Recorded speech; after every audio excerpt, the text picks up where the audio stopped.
Bonjour à toutes et à tous, c'est officiel, depuis quelques semaines, le Golden Visa pour le Portugal est terminé, on n'en parle plus, c'est fini.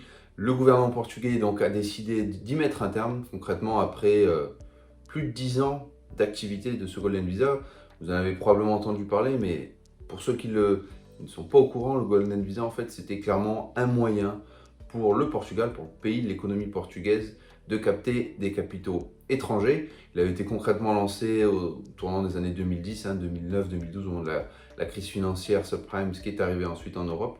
Et l'objectif clair des autorités portugaises à ce moment-là, c'était de capter des capitaux venus de l'étranger. C'était un franc succès, hein. C'est quasiment 7 milliards d'euros captés comme ça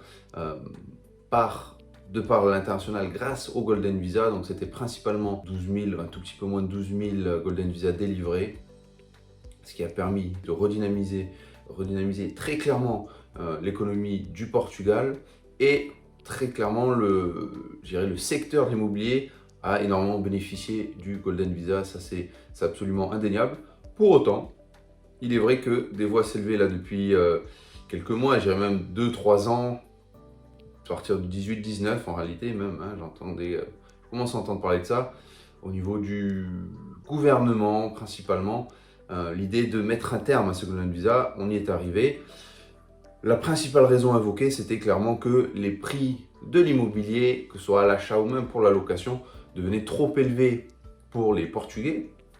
Parce que, pour remettre dans le contexte, le Golden Visa, pour l'obtenir, donc être en fait de nationalité d'un pays qui n'est pas membre de l'Union européenne, donc typiquement, les Français n'étaient pas, par exemple, concernés par le Golden Visa. Si vous déposez 500 000, si vous avez l'acquisition d'un bien immobilier pour 500 000 euros et plus, vous pouviez obtenir le Golden Visa, où il y avait possibilité aussi d'injecter 1 million d'euros dans l'économie portugaise, notamment en créant un business par exemple, et donc des emplois rattachés. Mais en termes d'immobilier, le ticket d'entrée, si vous voulez, c'était 500 000 euros, ce qui représente une somme, et notamment au niveau du Portugal et le marché immobilier du Portugal, qui a connu entre 2010 et 2022 une augmentation de 75% des prix à l'achat. Donc c'est effectivement notable. Le Golden Visa, on en a parlé, hein, donc ça concernait les personnes qui ne seraient pas issues d'un pays membre de l'Union européenne. Il y a aussi le RNH, donc le fameux statut RNH, résident non habituel, qui là pour le coup concerne une personne issue de nationalité d'un pays membre de l'UE, également la Suisse. Donc typiquement en France, on a beaucoup entendu parler de ce statut de résident non habituel qui, en cas d'expatriation au Portugal, vous permet d'avoir une exonération partielle ou totale en fonction des cas de chacun de votre imposition, soit sur vos revenus si vous êtes actif, soit sur vos pensions de retraite si vous êtes retraité. Ça a globalement du succès au niveau des retraités pour la France parce que ça nécessite effectivement une installation au Portugal, mais pour les actifs également, il y a ce système-là. Il y a eu des régulations qui sont faites récemment, donc ça, ce statut de RNH, pareil, ça a été lancé à quelques mois près parallèlement au Golden Visa. Donc désormais, pour les retraités qui vont s'installer, le seuil maintenant minimal est fixé à 10%, donc c'est pas rétroactif, mais pour les nouveaux adhérents au statut RNH, les derniers arrivants, il y aurait, voilà, ce sera 10% minimum, ce qui peut être potentiellement très avantageux par rapport à d'autres pays. Voilà, donc ça c'est les différences également qui sont perceptibles. Donc les choses bougent, évidemment, on est dans un monde mouvant, changeant. Les pays y voient un intérêt à un moment donné, et puis après, les gouvernements et le contexte changent, donc les intérêts changent. C'est le cas du Portugal. D'autres pays européens proposent le Golden Visa plus récemment, beaucoup plus récemment que le Portugal. L'Italie le propose désormais, c'est en train de se structurer, voilà, pour ceux qui peuvent être intéressés par ça. Donc toujours pareil, pour les non-ressortissants espace Union économique européenne.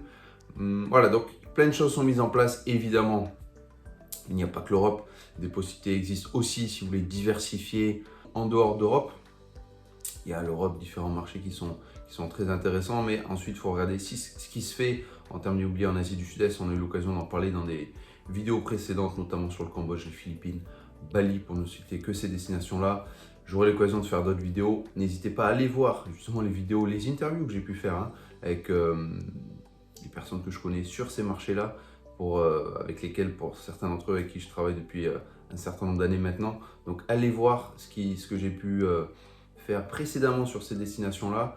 Et puis évidemment, en fonction de votre situation, l'envie ou pas d'aller régulièrement dans le pays dans lequel vous investissez, votre budget, votre objectif plutôt locatif ou plutôt résidentiel, l'arbitrage va se faire, hein, le style de vie que vous voulez. Est-ce que c'est plutôt rester en Europe, aller en Asie du Sud-Est? C'est des contextes totalement différents, évidemment, mais c'est aussi ce qui peut faire l'intérêt. Voilà, donc n'hésitez pas à commenter également en dessous de la vidéo si vous avez des idées, des thématiques que vous souhaitez que je développe sur certaines destinations, reparler de Golden Visa ou d'immobilier sur des destinations plus spécifiques. N'hésitez pas à en faire part dans l'espace commentaire. Et d'ici là, je vous souhaite une excellente journée et je vous dis à très bientôt.